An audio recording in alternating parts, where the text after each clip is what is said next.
శ్రీచక్ర pyramid ధ్యాన మందిరం. ఈ పిరమిడ్ విశాఖ జిల్లాలో మొట్టమొదటి శ్రీచక్ర పిరమిడ్.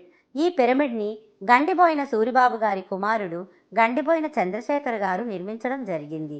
ఈ పిరమిడ్ నేరేళ్ల వలస కాలనీ, భీమునిపట్నం మండలంలో మాత సౌరీస్ ఆశ్రమం దగ్గరలో నిర్మించడం జరిగింది. పిఎంసి ఛానల్ ద్వారా ధ్యానం, శాకాహారం, పిరమిడ్ యొక్క అద్భుత శక్తి గురించి తెలుసుకొని ఈ పిరమిడ్ శక్తిని అందరికీ అందించాలనే ఉద్దేశంతో ఇంటిపైన ఈ పిరమిడ్ని నిర్మించడం జరిగింది.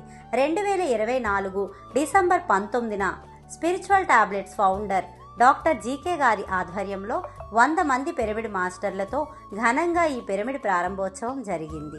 అప్పటి నుండి పౌర్ణమి, అమావాస్య సామూహిక ధ్యానాలు నిర్వహించడం జరుగుతోంది.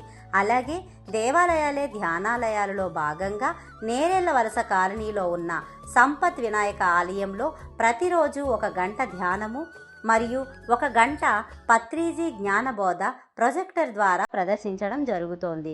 ఈ శ్రీచక్ర పిరమిడ్కు ఒకవైపు పచ్చని కొండ, మరొక వైపు సముద్రంతో ఎంతో ఆహ్లాదంగా ఉంటుంది. ఇక్కడ ధ్యాన సాధన ఎంతో ప్రశాంతంగా ఉంటుంది. మరిన్ని వివరాలకు 9492500121